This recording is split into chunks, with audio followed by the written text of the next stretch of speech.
ಸ್ವಾಗತವನ್ನು ಬಯಸ್ತಾ ನಾನು ಇವತ್ತು ಪತ್ರಿಕಾಗೋಷ್ಠಿಯನ್ನು ಕರೆದಂಥ ವಿಚಾರ, ನಿನ್ನೆ ದಿವಸ ಸದನದಲ್ಲಿ ಏನು ಒಂದು ಅಹಿತಕರವಾದಂಥ ಘಟನೆ ನಡೆದಿದೆ, ಆ ಘಟನೆಯ ಬಗ್ಗೆ ವಿಶ್ಲೇಷಣೆಯನ್ನು ಮಾಡಲಿಕ್ಕೆ ಕರೆದಿದ್ದೇನೆ.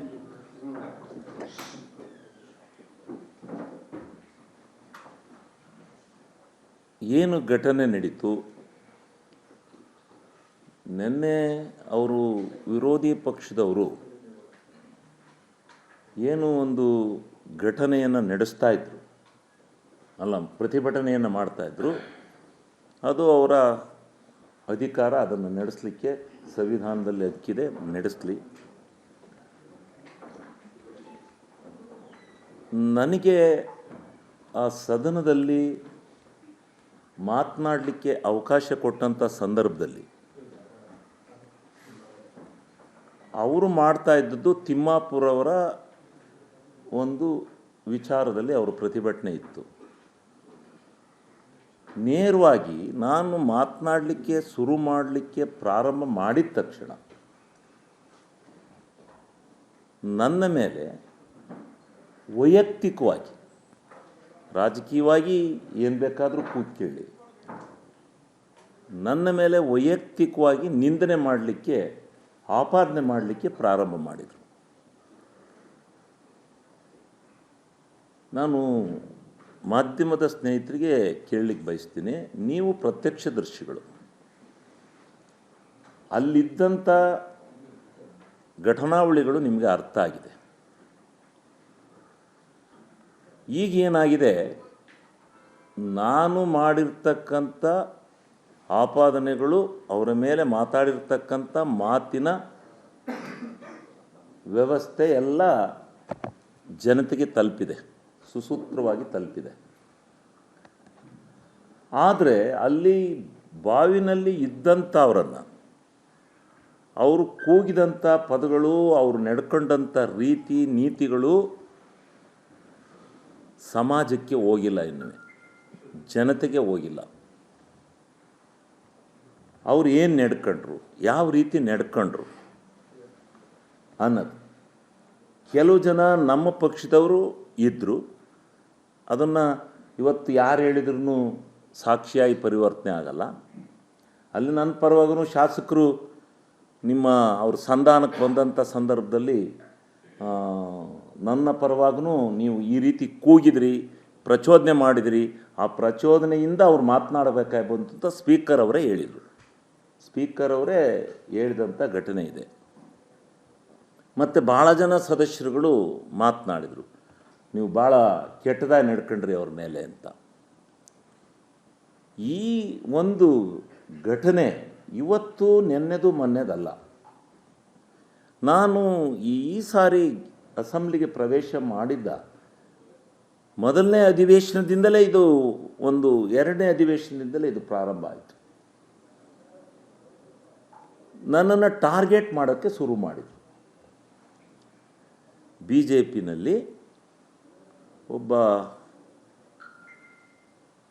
ಯಾರು ಕಾಮತ್ ಅವರು, ವೇದವ್ಯಾಸ ಕಾಮತ್,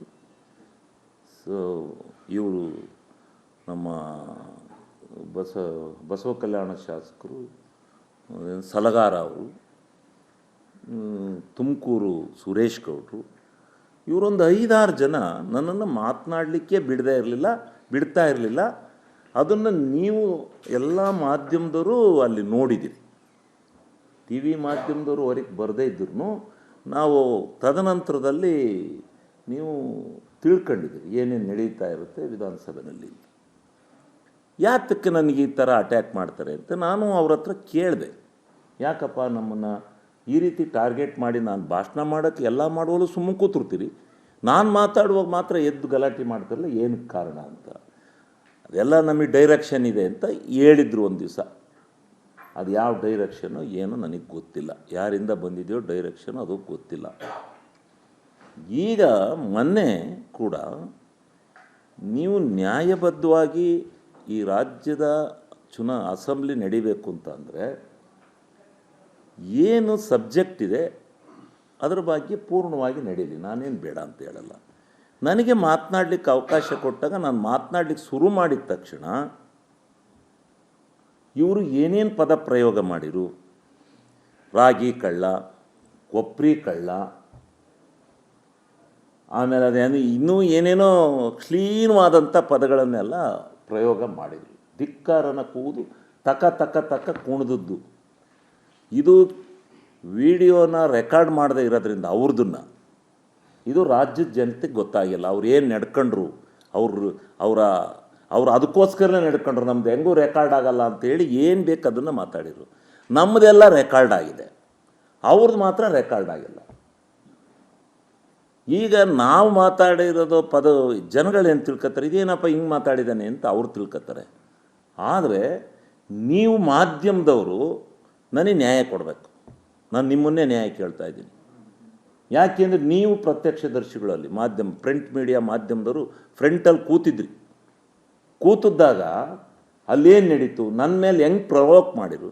ಇವರು ತಿಮ್ಮಾಪುರ ಟಾರ್ಗೆಟ್ ಇದ್ದರೆ ಇವ್ರು ಮಾಡ್ತಾ ಇದ್ದದ್ದು ಪ್ರತಿಭಟನೆ ತಿಮ್ಮಾಪುರ ಮೇಲೆ, ಅದ್ರ ಮೇಲೆ ಮಾಡ್ಕೋಬೇಕು. ನನ್ನ ಭಾಷಣಕ್ಕೆ ನಿಂತನ್ನು ವೈಯಕ್ತಿಕವಾಗಿ ಕಳ್ಳ ಅನ್ನಲಿಕ್ಕೆ ಏನು ಕಾರಣ, ಅಸಭ್ಯವಾಗಿ ವರ್ತನೆ ಮಾಡಲಿಕ್ಕೆ ಈ BJP ಇವರಿಗೆ ಯಾರು ಹೇಳಿದರು? ಇನ್ನು ಅದರಲ್ಲೂ ಎಲ್ಲ ಇಲ್ಲ, ನಾನು ಅಲ್ಲಿ ಎಲ್ಲರನ್ನೂ ಮಾತನಾಡಿಲ್ಲ. ನನ್ನ ಮೇಲೆ ಯಾರು ಮೈಕಿ ಇದನ್ನು ಕಾಗದ ಇದು ಮಾಡ್ಕೊಂಡು ಕೂಗ್ತಾ ಇದ್ದ ಸಲಗಾರ, ಮತ್ತು ಯಾರು ತಕ ಕುಣಿತಾ ಇದ್ದ ವೇದವಾಸ್ ಕಾಮತ್ತು, ಅವರಿಬ್ಬರ ಮೇಲೆ ನಾನು ನಿಮಗೆ ಏನು ಇಲ್ವಾ, ಹಂಗೆ ಹಿಂಗೆ ಯಾತಕ್ಕೆ ಬಂದಿದ್ದೀರಿ ಇಲ್ಲಿ ವಿಧಾನಸಭೆಗೆ, ನಿಮಗೇನು ಗೌರವ ಇಲ್ವಾ ಅಂತೇಳಿ ನಾನು ಹೇಳಿರ್ತಕ್ಕಂಥದ್ದು. ನನಗೂ ಮಾನ ಮರ್ಯಾದೆ ಇಲ್ವಾ ನಿಮಗೆ, ಯಾತಕ್ಕೆ ಇಲ್ಲಿ ವಿಧಾನಸಭೆಗೆ ಬರ್ತೀರಿ, ಯಾಕೆ ನನ್ನ ವೈಯಕ್ತಿಕವಾಗಿ ನಿಂದನೆ ಮಾಡ್ತಾಯಿದ್ದೀರಿ ಅಂತೇಳಿ ನಾನು ಅವರನ್ನು ಬೈದಿರ್ತಕ್ಕಂಥದ್ದು. ನಾನು ಹೊರಟಾಗಿ ಸ್ವಲ್ಪ ಮಾತಾಡಿರ್ತಕ್ಕಂಥದ್ದು.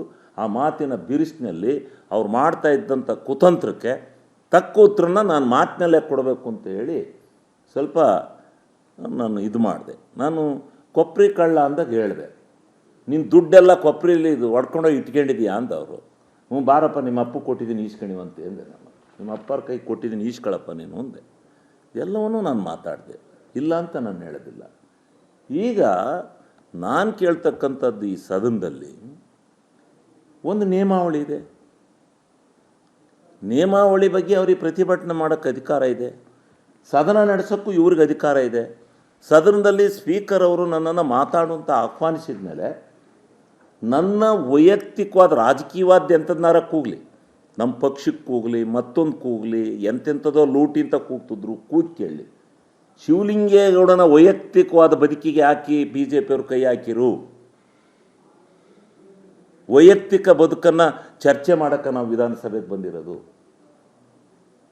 ನಾವು ವಿಧಾನಸಭೆಯಲ್ಲಿ ವೈಯಕ್ತಿಕವಾದ ಬದುಕಿಗೆ ಏನಾದರೂ ನಾನು ಮಾತಾಡ್ತಾ ಇದ್ದದ್ರಲ್ಲಿ ಇವರು ಬಾವಿಲಿದ್ದಾರೆ, ಕೇಳಂಗಿಲ್ಲ ಅಂತ ಅಂದರೆ ಬೇಕಾದ್ರೆ ಕೂಗಿ ಕೇಳಲಿ, ನಾನು ಬೇಡ ಅಂತ ಹೇಳಲ್ಲ. ನನ್ನನ್ನು ಟಾರ್ಗೆಟ್ ಮಾಡಿ ನನ್ನ ವೈಯಕ್ತಿಕವಾದ ಬದುಕಿನ ಬಗ್ಗೆ ಇವರು ಅಶ್ಲೀಲವಾದಂಥ ಪದಗಳನ್ನು ಬಳಕೆ ಮಾಡಿರ್ತಕ್ಕಂಥದ್ದು ಯಾಕೆ? ನಾನು ಇದನ್ನು ನೀವು ಅಂಕಣದಲ್ಲಿ ಏನು ಬರಿತೀರೋ ನನಗೆ ಗೊತ್ತಿಲ್ಲ. ಅವರು ಕೂಗಿದ್ದು ಸತ್ಯವೋ ಅಲ್ವೋ ಅಂತಕ್ಕಂಥದ್ದು ಇನ್ನೇನು BJP ಅವರು ನಮ್ಮ ಪರವಾಗಿ ಹೇಳಲ್ಲ, ಅಧಿಕಾರಿಗಳು ಹೇಳಲ್ಲ. ಈಗ ನೀವು ಸ್ವತಂತ್ರರು, ಮಾಧ್ಯಮದವರು, ನೀವು ನನಗೆ ನ್ಯಾಯ ಕೊಡಬೇಕು. ಅಲ್ಲಿ ಏನು ನಡೀತು, ಶಿವಲಿಂಗೇಗೌಡನ ತಪ್ಪಾಗಿದ್ದರೆ ಶಿವಲಿಂಗೇಗೌಡನ ತಪ್ಪು ಅಂತ ಬರೀರಿ. ಇವರು ಪ್ರಚೋದನೆ ಮಾಡದೇ ಇದ್ದರೆ, ನನ್ನ ವೈಯಕ್ತಿಕವಾದ ಬದುಕಿನಲ್ಲಿ ನನ್ನನ್ನು ಇವರು ವಿಶ್ಲೇಷಣೆ ಮಾಡದೇ ಇದ್ದಿದ್ರೆ, ಅಲ್ಲಿ ಕೂಗದೇ ಇದ್ದಿದ್ರೆ, ನಾನ್ಯಾತಕ್ಕೆ ಇವ್ರ ಮೇಲೆ ಮಾತಾಡ್ತಾ ಇದ್ದೆ? ಇದೇನಾಗಿದೆ, ಕರ್ನಾಟಕ ರಾಜ್ಯದಲ್ಲೆಲ್ಲ ಇದು ವೈರಲ್ ಆಗೋದು ಸ್ವಾಭಾವಿಕ. ವಿಧಾನಸಭೆಯಲ್ಲಿ ಇಂಥ ಘಟನಾವಳಿಗಳು ನಡೆದಾಗ ವೈರಲ್ ಆಗೋದು ಸ್ವಾಭಾವಿಕ. ಒಂದು ಸೈಡ್ ಹೋಗಿದೆ, ಒಂದು ಸೈಡ್ ನಾನು ಮಾತಾಡಿರೋದು ಹೋಗಿದೆಯೋ ಹೊರತು ನಾನು ಯಾತಕ್ಕೋಸ್ಕರ ಮಾತಾಡಿದೆ ಅಂತಕ್ಕಂಥದ್ದನ್ನು ಇವತ್ತು ತೋರಿಸ್ತಾ ಇಲ್ಲ. ಅದಕ್ಕೆ ನಾನು ಬೆಳಿಗ್ಗೆಯಿಂದ ದಾಖಲಾತಿಗಳನ್ನು ಹುಡುಕಿದೆ, ಅದು ವ್ಯವಸ್ಥೆ ಒಳಗಡೆ ಇನ್ನೂ ಸಿಗ್ತಾ ಇಲ್ಲ. ನಾನು ಸ್ಪೀಕರ್ ಅವರನ್ನು ಕೇಳಿದ್ದೀನಿ, ಅದು ಈ ಮುಂದೆ ಅದೇನಾದರೂ ದಾಖಲಾತಿ ಸಿಕ್ಕಿದರೆ ನಾನೇ ಮತ್ತೆ ನಿಮ್ಮನ್ನೆಲ್ಲ ಕರೆದು ರಿಲೀಸ್ ಮಾಡ್ತೀನಿ. ಅದ್ರ ಜೊತೆಗೆ ನಾನು ಹೇಳ್ತಾ ಇರ್ತಕ್ಕಂಥದ್ದು, ಈ ಸಂಪ್ರದಾಯನ ಯಾಕೆ ಹಾಕಿದ್ದಾರೆ? ಯಾರೇ ಒಬ್ಬ ಭಾಷಣ ಮಾಡುವಂಥ ಸಂದರ್ಭದಲ್ಲಿ ಅವ್ರು ಡಿಸ್ಟರ್ಬೆನ್ಸ್ ಮಾಡಲಿ, ನಾನೇನು ಇದು ಮಾಡಲ್ಲ. ನನ್ನ ವೈಯಕ್ತಿಕವಾಗಿ ಯಾಕೆ ಮಾತಾಡಿದ್ರು? ಇವ್ರು ಕಂಡಿಡ್ದಾರ ನನ್ನ ಕಳ್ಳ, ಕೊಪ್ರಿ ಕಳ್ಳ ಅಂತ? ಇದೇ ಕೊಪ್ರಿ ರಾಗಿ ಕಳ್ಳ ಅಂತೇಳಿ ಹಿಂದೆ ಇದೇ BJPಯ ಪ್ರಧಾನ ಕಾರ್ಯದರ್ಶಿ ಸುರೇಶ್ ಕುಮಾರ್ ಅವರು ಏನು ಹೇಳಿದರು? ಬಂದು ಅರಸೀಕೆರೆನಲ್ಲಿ ಕಾಯಿ ಕಳ್ಳ, ಕೊಪ್ರಿ ಕಳ್ಳ, ಎಂಥದೋ ಕಳ್ಳ ಅಂತ ಬೈದು ನಾನು ಸವಾಲಾಗ್ತೆ. ನಾನು 1,000 ಜನಗಳನ್ನು ಕರ್ಕೊಂಡು ಧರ್ಮಸ್ಥಳಕ್ಕೆ ಹೋಗ್ತಾ ಇದ್ದೀನಿ. ನಾನು ರವಿಕುಮಾರ್ ಅವರು ನಾನು ಹೋಗ್ತಾ ಇದ್ದೀನಿ. ನೀವೆಲ್ಲ ಯಾರಾದರೂ ನಿಮ್ಮ ಪಕ್ಷದವರು ಶಿವಲಿಂಗೇಗೌಡ ನಿಜವಾಗ್ಲೂ ರಾಗಿನ ಕದ್ದಿದ್ದಾನೆ ಇಲ್ಲ ಎಂಥದ್ದನ್ನ ಕದ್ದಿದ್ದಾನೆ ಅನ್ನೋದಿದ್ದರೆ ಬಂದು ಧರ್ಮಸ್ಥಳದಲ್ಲಿ ಸತ್ಯ ಮಾಡೋಣ ಬನ್ನಿ ಅಂತ ಸವಾಲಾಗ್ತೆ. ಅವ್ರು ಬರಲಿಲ್ಲ. ನಾನು ಹೋಗಿ ಸತ್ಯ ಮಾಡಿದೆ. ನಾನೇ ಸ್ವಯಂ ಒಬ್ಬ ವಾಲಂಟ್ರಿಯಾಗಿ ಹೋಗಿ ನಾನು ಪ್ರಮಾಣವಾಗಲು ನಾನು ಯಾವುದೇ ಇದನ್ನು ಕದ್ದಿಲ್ಲ, ಅದಕ್ಕೆ ಭಗವಂತನೇ ಸಾಕ್ಷಿ ಅಂತೇಳಿ ನಾನು ಹೇಳಿ ಬಂದೆ. ಇವರು ಪದೇ ಪದೇ ಈ ರೀತಿ ನನ್ನ ಮೇಲೆ ಯಾತಕ್ಕೋಸ್ಕರ ಟಾರ್ಗೆಟ್ ಮಾಡ್ತಾರೆ? ಕಾರಣ ಏನು? ವಿಚಾರ ಏನು? ಏನಕ್ಕೆ ವಿಧಾನಸಭೆಯಲ್ಲಿ ಯಾರೇ ಮಾತಾಡದೇ ಇದ್ದಾಗ ಡಿಸ್ಟರ್ಬೆನ್ಸ್ ಮಾಡದೇ ಇರೋವಂಥವ್ರು ನಾನು ಮಾತಾಡಬೇಕಾದ್ರೆ ಯಾತಕ್ಕೋಸ್ಕರ ಡಿಸ್ಟರ್ಬೆನ್ಸ್ ಮಾಡ್ತಾರೆ? ಇದಕ್ಕೆ ಏನು ಕುಮ್ಮಕ್ಕಿದೆ? ಇದು ನನಗೆ ಬೇಕಾಗಿರ್ತಕ್ಕಂಥ ವಿಚಾರ. ಅದಕ್ಕೋಸ್ಕರ ನೀವು ಮಾಧ್ಯಮದರೇ ನನಗೆ ನ್ಯಾಯ ದೊರಕಿಸ್ಕೊಡ್ಬೇಕು. ಮೊದಲು ಶಿವಲಿಂಗೇಗೌಡನ ಮೇಲೆ ಇಂತಿಂಥ ಅಶ್ಲೀಲವಾದಂಥ ಆಪಾದನೆಗಳನ್ನು ಕೆಲವು ಕೆಟ್ಟ ಪ್ರವೃತ್ತಿಗಳನ್ನು ಮಾತನಾಡಿದ್ರಿಂದ ಶಿವಲಿಂಗೇಗೌಡರು ಪ್ರವೋಕಾಗಿ ಕೆಲವು ವಿಚಾರನ ಅವ್ರ ಮೇಲೂ ಪದ ಬಳಕೆ ಮಾಡಿದ್ದಾರೆ. ನಾನು ಹೇಳಿದೆ, ಇನ್ನೇನಂತ ಹೇಳೋಣ ಅವನಿಗೆ? ಯಾಕಪ್ಪ ಹಂಗೆ ಕೋಯ್ತ್ಕೊಂಡು ಕುಣಿತೀರಾ ಅಂದೆ. ಯಾಕಪ್ಪ ಹಂಗೆ ನಾಯಿಗಳು ಬಗಳ್ತೀರಾ ಅಂದೆ. ಇನ್ನೇನಂತ ಹೇಳೋಣ ಅವ್ರಿಗೆ? ಇನ್ಯಾವ ಪದ ಉಪಯೋಗಿಸೋಣ? ಹಂಗೆ ಕುಣಿದ್ರೆ ಹಂಗೆ ಕುಪ್ಪಳಿ ಯಾರಾದ್ರೂ ವಿಧಾನಸೌಧದಲ್ಲಿ ಧರಣಿ ಮಾಡ್ತಾರೆ, ಮೌನವಾಗಿ ನಿಂತ್ಕೋತಾರೆ. ನಾವು ಹಿಂದೆ ಈ ಜನಾರ್ದನ್ ರೆಡ್ಡಿ ಅವ್ರ ಮೇಲೆ ಹಗಲು ರಾತ್ರಿ ಇಲ್ಲಿ ಮನಗಿದ್ದಾಗ ಎಲ್ಲ ಹಂಗೆ ಕುಣಿದಿದ್ವ? ಅಲ್ಲೂ 2-3 ದಿವಸ ನಡೀತು. ನಡೆದಾಗೆಲ್ಲ ಭಾಳ ಸೈಲೆಂಟಾಗಿ ನಾವು ಧರಣಿ ಒಳಗಿರ್ತಾಯಿದ್ದು. ಅವರು ಭಾಷಣ ಮಾಡ್ಕೊಂಡು ಅವ್ರು ಹೋಗ್ತಾಯಿದ್ರು ಅವರ ಬಿಸ್ನೆಸ್ ಮಾಡ್ಕೊಂಡು. ಈಗ ಈ ಒಂದು ಘಟನೆ ನಡೆದಿರ್ತಕ್ಕಂಥದ್ದನ್ನು ನನಗೆ ಇನ್ನೇನಾಗಿಲ್ಲ, ನನ್ನಿಂದ ನಾನೇ ಆ ಪದ ಬಳಕೆ ಮಾಡಿದ್ದೀನಿ ಅಂತಕ್ಕಂಥದ್ದು ಏನು ಒಂದು ಸ್ವಲ್ಪ ಮಾಧ್ಯಮದ ದೃಷ್ಟಿನಲ್ಲಿ ಹೋಗಿದೆ. ಇಲ್ಲ, ಶಿವಲಿಂಗೇಗೌಡನ್ನ ಪ್ರಚೋದನೆ ಮಾಡಿ ಅವನ ಮೇಲೇ ಅಂಥ ಕಳ್ಳ ಇಂಥ ಕಳ್ಳ ಅಂತೇಳಿ ಪ್ರಚೋದನೆ ಮಾಡಿದ್ರಿಂದ ಇವತ್ತು ಅವರು ಪ್ರವೋಕಾಗಿ ಮಾತನಾಡಿದ್ದಾರೆ ಅಂತಕ್ಕಂಥದ್ದು ಜನಕ್ಕೆ ಗೊತ್ತಾಗಬೇಕು. ನಿಮ್ಮ ಮಾಧ್ಯಮದ ಮುಖಾಂತರ ನನಗೆ ನ್ಯಾಯ ಕೊಡ್ತೀರಿ ಅಂತೇಳಿ ನಾನು ನ್ಯಾಯ ಕೇಳಕ್ಕೆ ಬಂದಿದ್ದೀನಿ.